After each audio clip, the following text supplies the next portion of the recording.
Dis-moi, tu as combien de chaussures actuellement dans ta garde-robe?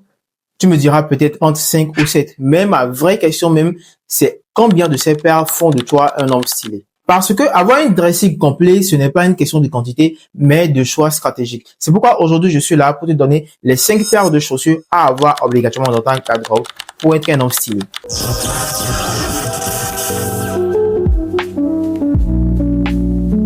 Bienvenue dans votre premier média mode en Afrique. Moi, c'est El Choco, je suis créatif mode et je t'aide à être élégant tous les jours sans te casser la tête. Alors, abonne-toi dès maintenant et reste avec moi jusqu'à la fin de cette vidéo parce que j'ai une astuce pour toi sur comment acheter tes vêtements pour ne plus souffrir après. Rentrons maintenant dans le vif du sujet. Première chaussure, le mocassin en queue. Si ton armoire devait contenir une seule chaussure, ça serait le mocassin en queue. Parce que tu peux le porter sur tout type de pantalon, que ce soit le pantalon habillé, pantalon chino ou même un jean brut pour casser le côté formel. Pardon, ça ne veut pas dire que vous pouvez également le porter sur un jogging. Maintenant, parlons du choix de couleur. Je peux vous proposer uniquement que deux, le noir et le marron.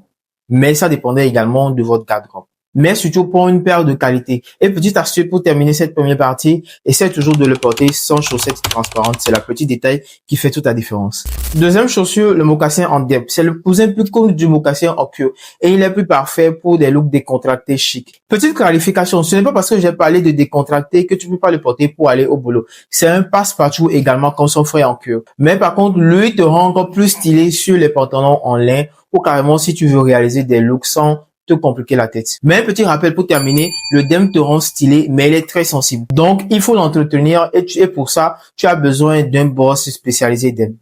Troisième chaussure, les chaussures de ville. Mais chocomel, sachez qu'aucune garde-robe masculine n'est complète sans une paire de chaussures de ville, comme par exemple le Richelieu, le Derby et le Oxford, et plein d'autres également. Ce sont des types de chaussures qui sont plus adaptés pour le boulot, le mariage et les présentations importantes. Quatrième chaussure, la sneaker blanche. C'est l'une des classiques également que tu dois avoir dans ton garde-robe pour être toujours stylé parce qu'elle s'adapte à tout type de style. Elle est notamment la chaussure la plus spécialisée pour un look décontracté ou carrément pour casser le côté formel d'un look. Et un petit conseil pour cette chaussure, il est très important, primordial de la garder très propre parce que rien n'est pire de voir une sneaker blanche très sale ou carrément blanche jaunâtre. Cinquième chaussure, les sandales ou les chaussures de Jésus. Être à la maison, aller à la plage ou même pour certaines sorties décontractées, vous avez besoin d'une belle paire de sandales en cuir pour faire toute la différence. Et voilà maintenant les 5 paires de chaussures que je voulais te présenter officiellement dans cette vidéo. Mais officieusement, tu peux en avoir beaucoup plus. Et disons que ces 5 paires de chaussures sont comme tes basiques que tu dois forcément avoir dans ton dressing. Et pour le reste, c'est que du freestyle. Et comme promis, mon chocomel, je ne pourrais pas te laisser sans te donner cette astuce que tu ne trouverais pas sûrement sur les réseaux sociaux.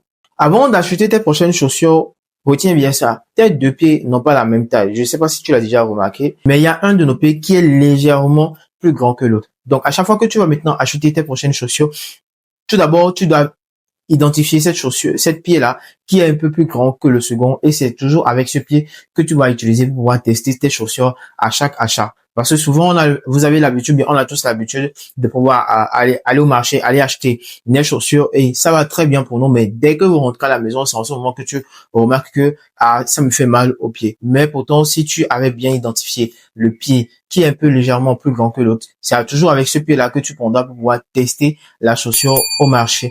Et donc, dès que c'est à l'aise sur ce pied-là, forcément, dès que tu rentres à la maison, tu n'auras plus de soucis. Donc, carrément, si tu as des difficultés à d'identifier ce pied. Donc, à chaque fois quand tu iras au marché, teste la chaussure que tu vas acheter avec tes deux pieds. Sûrement, tu vas immédiatement mettre la différence entre le pied qui est légèrement plus grand que l'autre. Et donc, à base de ça, tu seras à l'aise après chaque achat de tes chaussures. Et voilà tout ce que j'ai pour toi aujourd'hui. J'espère que tu as appris quelque chose de nouveau. Alors, n'oublie pas de t'abonner, partage cette vidéo, like, laisse-moi un gros pouce et même en commentaire ce que tu penses de cette vidéo. Et n'oublie surtout pas de t'abonner. On se dit à plus.